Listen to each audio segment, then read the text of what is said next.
ஜனகர் மிதிலாவின் அரசன். அவர் சீதாவின் தெய்வீக பிறப்பிற்காக இறைவனை வேண்டி குழந்தை சீதாவை பெற்று தெய்வீக பரிசாக தனது மனைவிக்கு வழங்கினான்.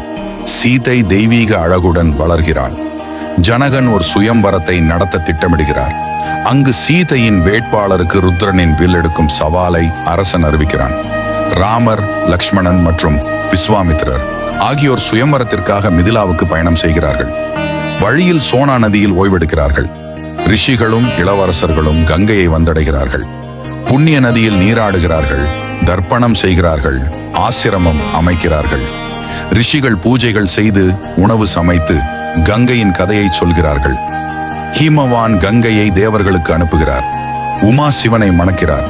சாகரனின் தபஸ் பிருகு முனிவருக்கு கேசினி மூலம் ஒரு மகன் மற்றும் சுமதியின் மூலம் 60,000 மகன்களையும் பெற்றெடுக்க வழி செய்கிறது.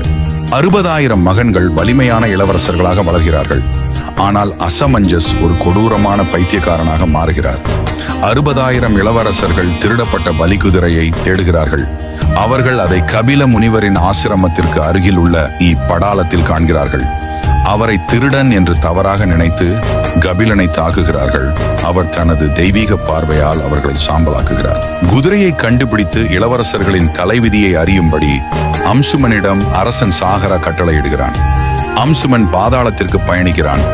பலம் வாய்ந்த யானைகளை காவல் காத்து கொண்டிருப்பதை கண்டான். அம்சுமன் பாதாளத்தில் குதிரை மேய்வதையும் இளவரசர்களின் சாம்பலையும் கண்டான். கங்கையை கீழே இறக்க பகீரதன் கடும் தவம் செய்கிறான். பிரம்மா பகீரதனின் விருப்பங்களை நிறைவேற்றுகிறார்.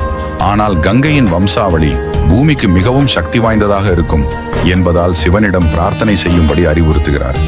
கங்கா ஆணவத்துடன் இறங்குகிறார். ஆனால் சிவன் கங்காவிற்கு பணிவு கற்பிக்க தனது மெத்தை பூட்டுகளில் அவளை சிக்க வைக்கிறார்.